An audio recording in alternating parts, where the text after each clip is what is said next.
I'm going to share like a general overview of the institution that we represent, but where we are, what are our rankings, some of the general information, the programs, how does campus look like. I'm going to try to take you on some sort of virtual tour through some pictures here, because there may be students among you who have not yet applied for admission, right? And I saw in the chat before, thank you for those of you who typed the answer. A few were saying, oh, I'm an undergraduate student, I'm a graduate student. So you're seeking all different levels of education, right? So let's start from here. Let's start locating Sacred Heart University and where we are. So of course, we're in the United States. Keith mentioned Connecticut several times, right, as he was talking. So for those of you who are not familiar with this state, Connecticut is a relatively small state between New York, I would say between New York and Massachusetts, right? So New York and Boston, those are places that probably all of you know, or you can at least point on a map. And Connecticut is right there. And Sacred Heart, where you see the little heart, obviously, on the map, is located about, say, an hour and a half by car, okay, from New York City. So we're way closer to New York than we are to Boston. Why is it something that we, think it's actually great for our international students? Well, reason number one, they need to travel from other parts around the world. New York has, a few international airports between Newark, JFK, LaGuardia. It doesn't take too long from our students actually to get to our campus from there, and they can easily find sometimes even non-stop flights into these international airports. Reason number two, that you may guess from those logos that we posted on the slide, is that by being in such a prominent location near New York City, it's actually relatively easy for our students and also for our professors to network with local companies. So our faculty often brings guest speakers from this or that company. Our Career and Service Center actually helps our students find internship opportunities and then job opportunities in companies that, the logos that you see here are actually places where our students have interned or have worked. And they're all companies that they have their headquarters, if not some branches, in this area, very close to our campus. So these are definitely, two important reasons why being in the proximity of New York City can be beneficial for an international student.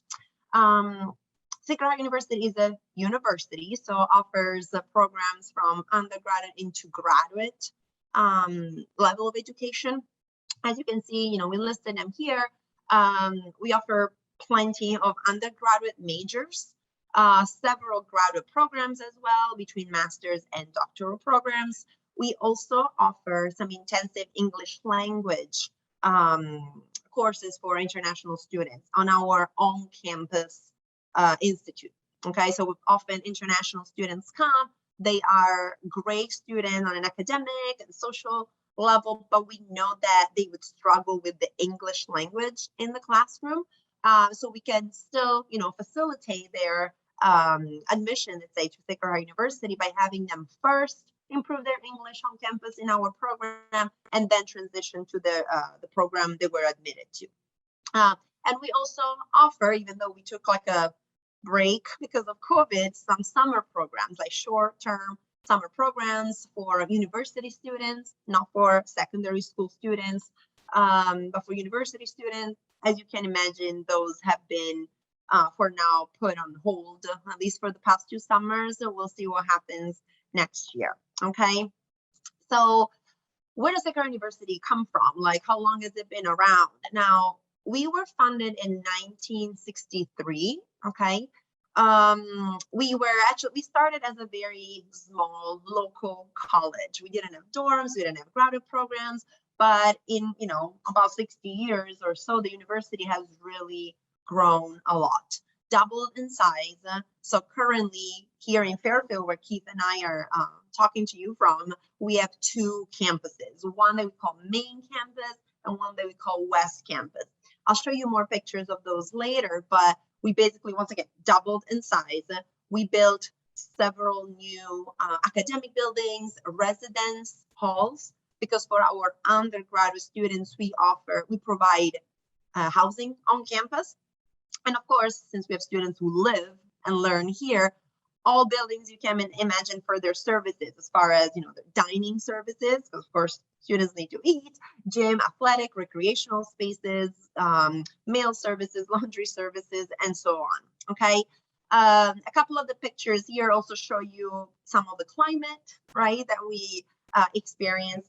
If you have visited New York City, or if you have seen movies about New York City, you may know that in this area, we have four seasons throughout the year. So we go from a very cold winter when it snows, especially the coldest months tend to be January and February, to very hot summers. So June and July tend to be the hottest months of the year, okay?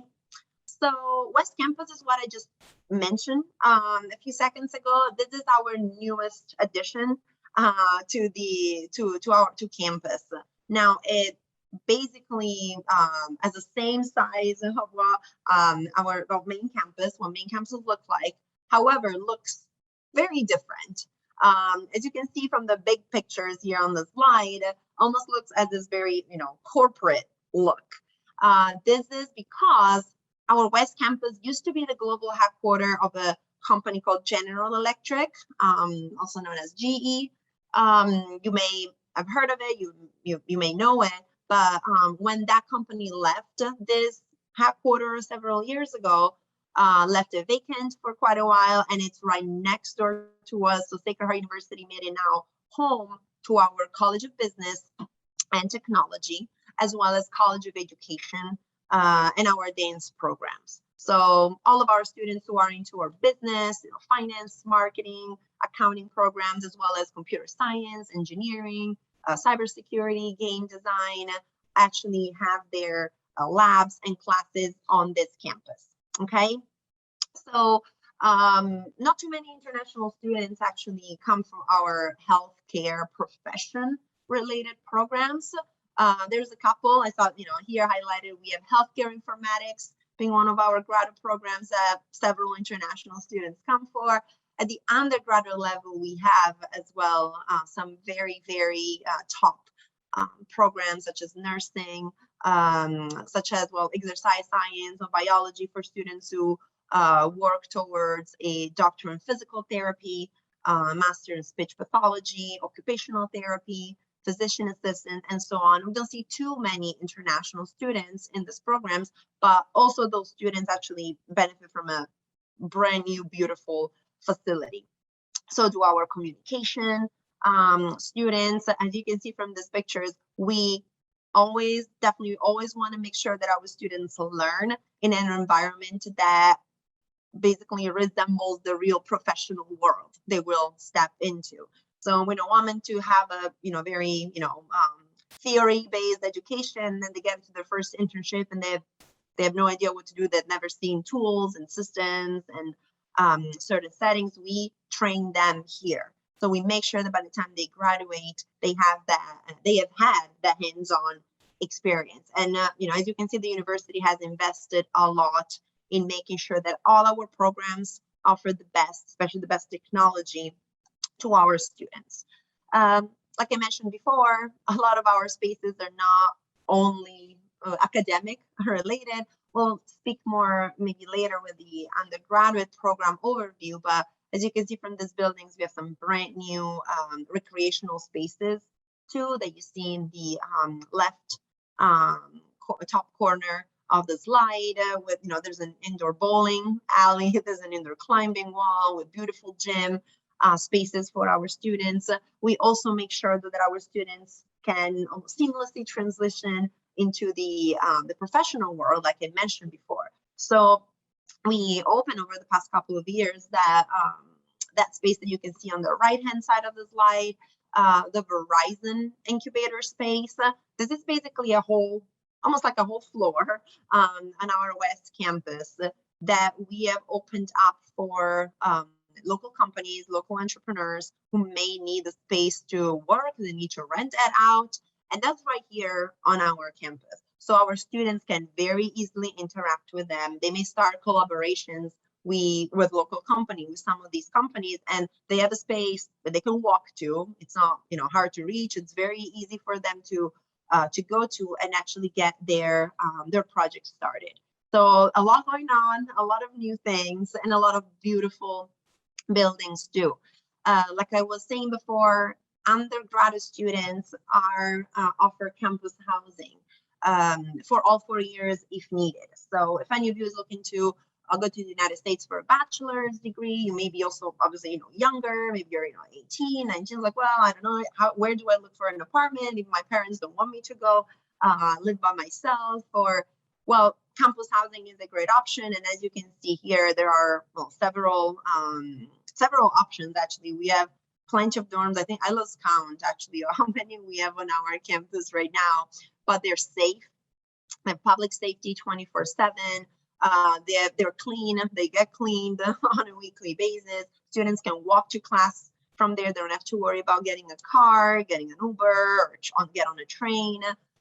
So they're super easy and practical for our students to take advantage of all the opportunities that can be found on our campus. Now, as I mentioned, we've grown a lot, and it's not just us telling you that. A lot of other, professional resources out there have noticed. So Sacred Heart University has been included over the past few years in several rankings, including starting in 2019, the national ranking of U.S. News and World Report, right? So this is great for us because we're now among the best national colleges and universities. But as you can see, we've been recognized for several other factors. First of all, the safety of our campus, the happiness of our students. That's what you can see what Princeton Review actually pointed out recently. I'll show you more in a second, but this speaks really for all the improvements and the growth of our university. As of today, we have more than 6,000 undergraduate students enrolled in our programs and more than 3,000 graduate students enrolled in our programs, right? So we're considered a medium-sized institution. We're not a large institution, speaking, about the United States. We don't have 35, 50,000 students, but we're not a small campus either because we don't have 1,000 students total, right?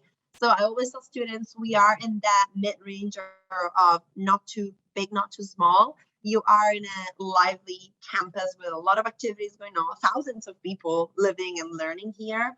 But you're always going to be recognized as a person for who you are in and outside of classroom.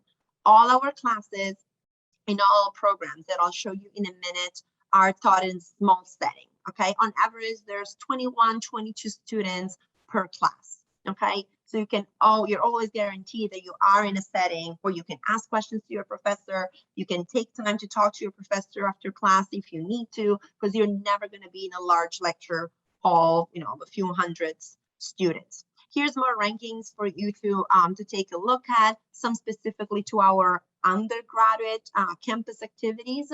Like our performing arts or community service and engagement, but a lot of them specific for some of our graduate programs. You see healthcare informatics is among them, our MBA, our Doctor of Business Administration are among them as well.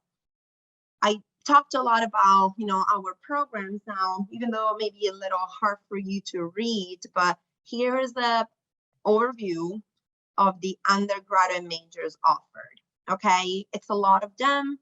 They span from hospitality and tourism management to accounting to theater arts, marketing, and game design and development. There's a lot to choose from. Okay, I'll just point out briefly that our bachelor in nursing is the only special one, has anticipated deadlines and is extremely competitive, okay, as far as admission is concerned. But for all other programs, even if you don't know what you want to study, you may still apply as undecided to Sacred Heart University and choose your major later on, okay? Our undergraduate students have mostly two scholarship opportunities that are offered to them. One are the academic merit-based scholarships. So these are scholarships assigned to our admitted students based on their grades from secondary school, okay? Based on their incoming grades. You see the highest amount here, it's over $17,000 per year. But we also offer participation-based grants. So these are some extra smaller scholarships that you can receive if you decide to participate in either performing arts activities here at Sacred Heart University or community service. So say that you want to study finance, but you're passionate about theater. You have fun doing theater in school and you kind of want to continue doing that, or you can do so with our theater arts program and also receive an extra scholarship for that. Okay, and there's more than 800 students here at SHU involved in performing arts, so you're going to be in great company. There's also a long list of graduate programs available.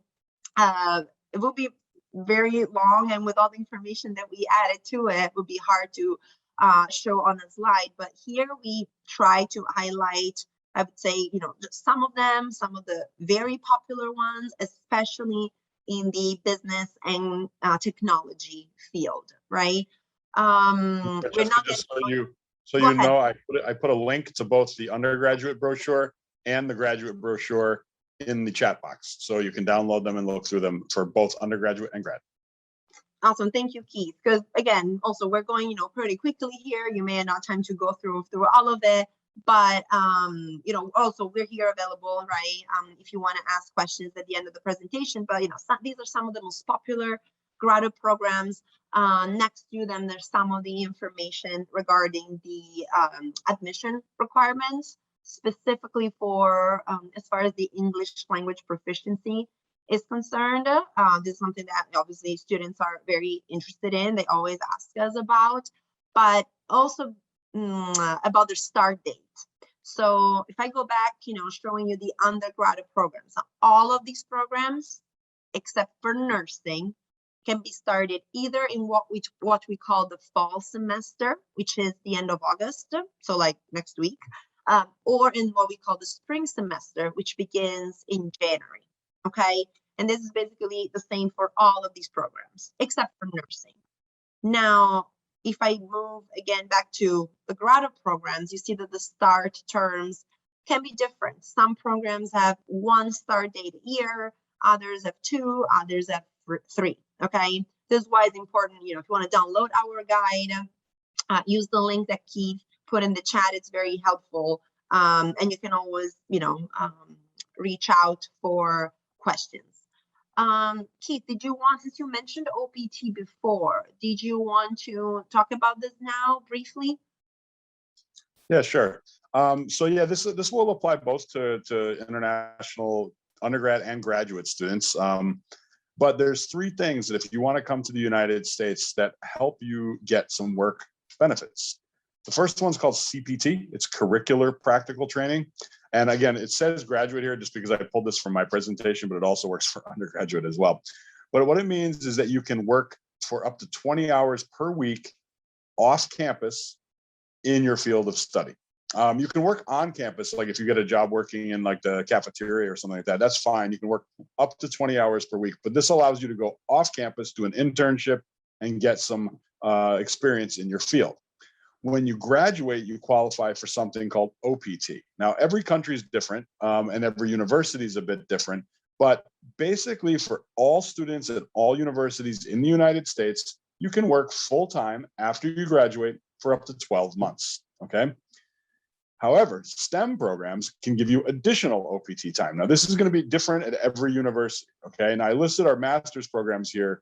In our booklets, we actually highlighted the undergrad programs as well that are STEM approved. But you can see there's quite a few of them. We have journalism, business analytics, chemistry, computer science, exercise science, information technology. A lot of the ones that are listed there, you can gain that 3 years of staying in the United States and working. And then we did put some stats in the last 2 years. We've sponsored nearly 200 H-1B work visas. So this is after you've graduated, after you've worked for 1 to 3 years. Your company really likes you, they want to keep you, and they sponsor you for a work visa, and you can stay basically indefinitely as long as you have your job in the United States. So about 200 of our students have applied, have approved that in the last 2 years. So. Thank you, Keith. And so, among all the other benefits here that international students get on campus, something we want to highlight were some of the services specific to international students. Well, besides something that maybe is not really, in the pictures here, but that you should know, we have an immigration and support service office. So we have, some dedicated staff that works on issuing our student I-20s. For the students that want to apply for OPT, what Keith just talked about, they help our students in the application process and provide them with all the instructions on what to do and follow up with them throughout the process. We also have, specific for our graduate international students, a whole office that sets up a lot of activities, some fun things for them to do while they are in their program. Why is this specific for the graduate international students? Well, mostly because for the undergraduate student overall, domestic and internationals, there's already a lot of activities planned on campus, between trips to the beach, to the like a ice skating rink or skiing in the winter. There's a lot of like theater, sports options. But, for the graduate students who may only stay in Sacred Heart for 1 year or 1.5 years, right? So for a shorter period of time, we still try to, get a lot of activities organized for them so they can enjoy their time here at Sacred Heart. So you see here a couple of pictures of past events and celebrations that they organized. Okay. Briefly, not sure if any of you is interested, but like I mentioned before, we do have an English Language Institute on campus, and hopefully after when COVID parenthesis is closed, we will resume our short-term summer programs over the summer, which are a great way for university students, even from other universities worldwide, to come over, take for 4 weeks some intensive classes here in several different disciplines. A lot of the students may like that experience and decide that to actually become Sacred Heart students.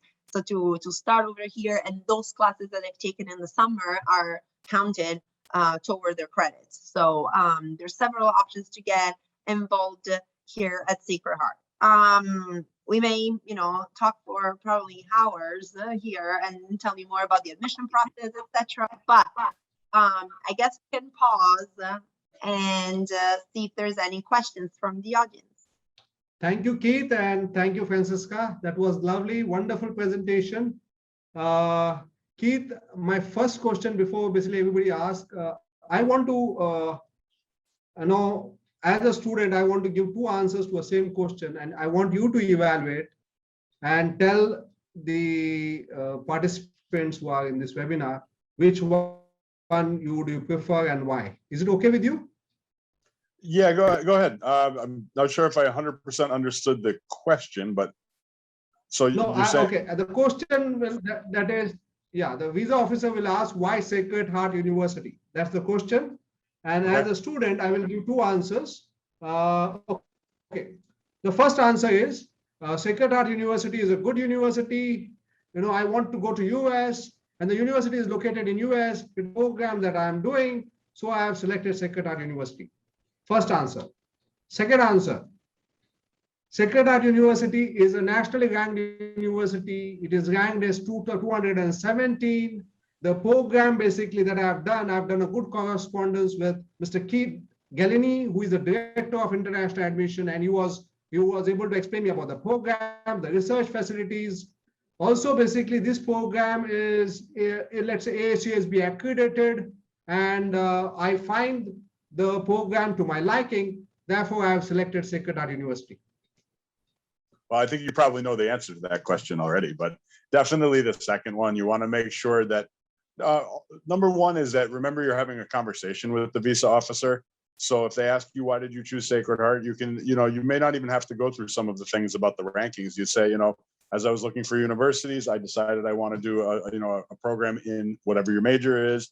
I had reached out to a number of universities. Some people got back to me. I had really good conversations with them. They have a lot of the things that I'm looking for. They're AACSB, they're nationally ranked, things like that. So taking some of the data and the information that we've given you and putting it into a bit of a conversational type of answer to the visa officer, because they are humans just like everybody else, and they do this thousands of times a week. So they're very accustomed to knowing which answers came from the internet and which are a little bit more personal for the students. If you don't mind, one more question. Sure. Okay. The question the visa officer is going to ask is, why have you not taken your GRE? Okay. So the student implies the university doesn't require GRE score, so I have not taken my GRE. First answer.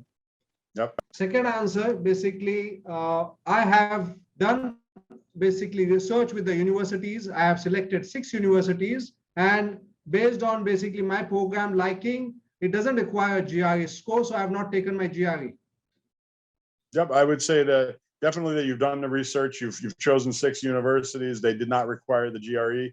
You also may want to highlight any of the tests that you did take, so that basically, I was required to take an IELTS English exam or a Duolingo English exam, and I scored 6.5, which meets the minimum requirements for their program, and therefore a GRE was not required. Something like that. So not just saying what you didn't do, but also talk about what you did do. Okay. Thank you, Keith. Thank you very much. What I just wanted to tell the student is that the visa officer is going to evaluate you as a genuine, provided you have done a sufficient research, you have done the sufficient correspondence, you know where you are going, and if you are going to give details, the visa officer is probably going to look at you as a genuine student. Think about it. Okay. Thank you very much, Keith. I think Mustafa asked a question. He wanted to know of the 5 most important questions, how many questions will he ask or she ask? It really depends on the visa officer. I will tell you that the interviews themselves are very short. They're maybe 1 to 2 minutes long, because they have to see probably 70, 80, 90 people a day, if not more. So they're going pretty quickly. I've had some students that were asked, why do you want to go to the United States? What does your father do? And that was it, and depends on what the answer to the question is. I've had another student that told me they were asked like 20 questions. So, it can be pretty much, it's really up to the officer and on how he or she is feeling on that day and with you. But I can tell you one of the things they really do look at is documentation, especially financial documentation. And this is done before the interview even starts. They will review documents that you've submitted. I do know in times they actually have gone to banks to confirm, if you have a student loan or if your parents have an account in a bank, they will do, it's called like a secondary process. They will confirm that the financial information is valid. So just things to think about. Okay. There's a question from Aruna. Is Bachelor of Civil Engineering program offered at Sacred Heart University? Yeah, I'll take the question as I can even quickly skip back to the whole list. So no, if you don't see the major listed in our on the slide that I showed you before, no, as far as engineering undergraduate, we do offer computer engineering and electrical engineering, but we do not offer other majors in engineering at the moment, I would say, because who knows, a lot of these were developed, over the past 5 or 10 years. So who knows in the future, but we do not have civil engineering at the moment. And I see someone else is actually asking about admissions and fee structure. It would be helpful to know for what program, if it's graduate, undergraduate, and then, especially about graduate, which program, because think about it this way. For all of these undergraduate programs that you see here, the decision is made by the admission committee. Okay, so it's the admission officers, it's our office who reviews the documentation and makes an admission decision. At the graduate level, you're not just applying to the university in general, but you're applying for a specific degree, and it's the director of that program that makes a decision. So the director of cybersecurity may require certain material, the director of digital marketing something else. So if it's for graduate program, Keith may be able to answer, but we would need to know mostly what program you guys are interested in. I'll be on next. I do want to apologize. I actually have two students that have just walked in my door. So I'm going to probably drop off right now. Francesca, Richard, and Sharon, if you're here as well. Thank you very much for the opportunity. One thing is, if you wouldn't mind, please follow up with Richard. If you're interested in Sacred Heart University, they'll provide us your names and information, then we can get in touch with you with very specific information about whichever program that you're interested in. Okay. So thank you very much, everybody. I got to jump off. Okay. Thank you, Keith. Bye, Francesca. I have to run away, so I can stay online if there's further questions. But definitely about these, Arca's Samantha's question about the admission requirements for graduate programs. It really depends which program you're talking about. Okay, generally speaking, all programs need to receive copies of your transcripts from your undergraduate degree, right? They need to see what grades you received in your bachelor's degree career, right? They need to see a proof of English proficiency. In general, if we use IELTS as a standard, 6.5 is the minimum requirement, except for the programs that you see listed here. Some of that, the yellow ones that you see listed here, then 6.0 can be accepted. It's acceptable for these programs. Otherwise, for everything else, including all undergraduate, is 6.5. Okay, we accept though, except Duolingo, for example, the online Duolingo test. That's become very popular, especially during COVID. We've been accepting it for the past 4 years. We accept TOEFL, we accept the Cambridge examinations. There's a long list on our website of all the English testing that we require. GMAT and GRE, so certain programs, the graduate programs in our College of Business used to require either the GMAT or the GRE. These requirements have been waived as COVID hit, but professors started realizing that actually it was still, it was still good actually to evaluate students even without their GMAT or GRE, that they were able to determine if an applicant was a good applicant or not without that. So they kept it now not mandatory. Okay. And application deadlines, as far as, when do I need to submit an application? It depends when you want to start, right? So if you're looking at a graduate program, it's typically rolling, because say that you apply right now, of course, you're a bit too late for the August start, but you'll be considered for the January start. Say that you apply maybe in beginning of December and they tell you, oh, it's already too late for the January start. You can be considered for the April start. Okay. So for graduate programs, they're mostly rolling. Undergraduate, similar, but we prefer to receive applications. For example, if you want to start next year in August, we will love to receive your application by the end of February. Okay, by the end of February 2022, if you want to start in August 2022. Okay, or before the end of October, if you want to start in January. Okay. I see the last questions there about hospitality, hotel management for graduate programs. We do not have a specific master's degree in that field. We offer an MBA as far as business administration. That's the closest I can think of that is available, but nothing that is specific to that profession, the professional field of hospitality and hotel management or event management either. Unfortunately, no, we don't have that. Okay. I want to take this opportunity to highlight few things about Sacred Heart University. If you see that most of their graduate programs are 12 to 15 months. So, when you're going to look at the cost, take it as a 12 to 15 months and not a 2-year program. That's one. The program doesn't require GRE, GMAT, and it is a nationally ranked university. So it doesn't require GRE, GMAT as an admission parameter.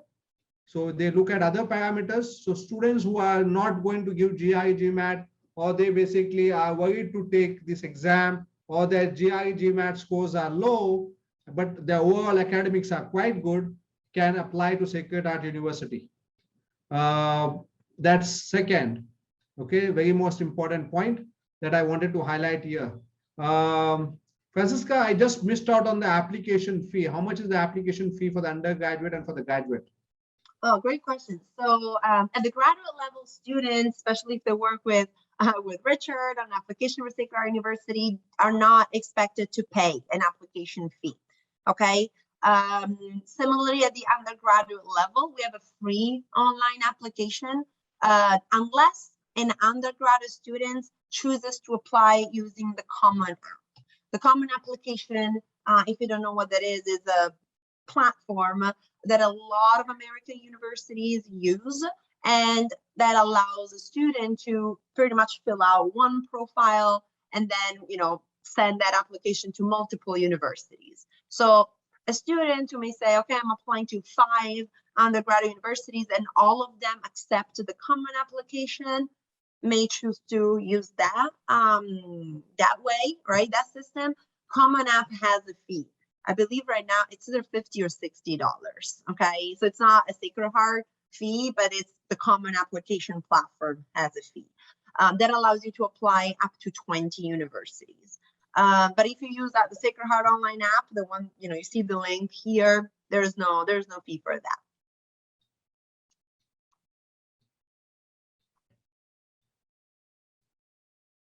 Oh, I see someone else is asking about like an app, like a Sacred Heart app. Is there a Google app? Well, no, I mean, our website is mobile friendly.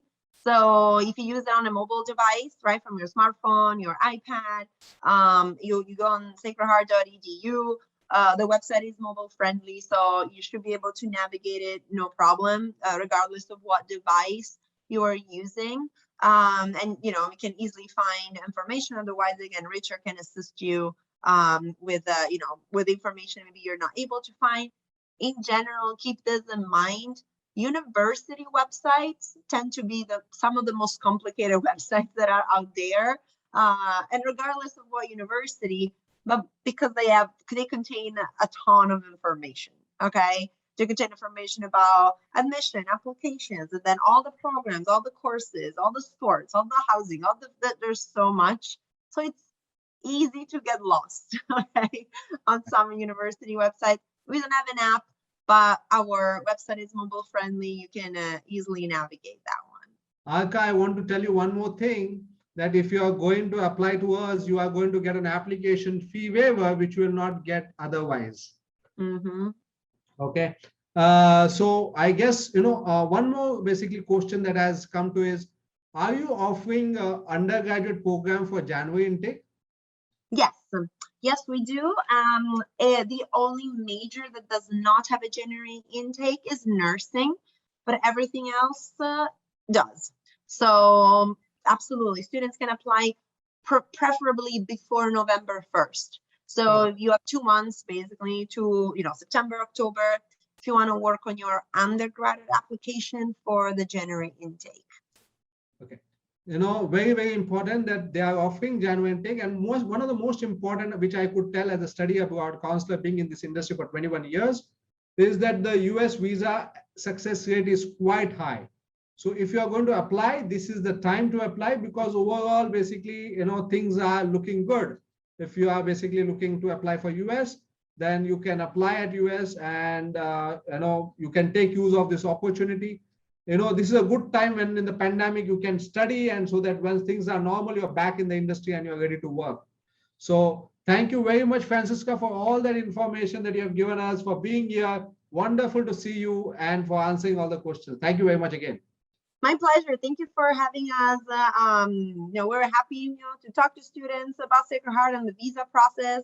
We hope to, work with, some of you now in the future and see your applications coming through. Right. I also believe that few of them will be applying to your universities after this webinar presentation. Great. Thank you. Thank you for your help, Richard. And have a great night, everybody. Same. Bye. Take care. Stay safe. Bye-bye. Bye.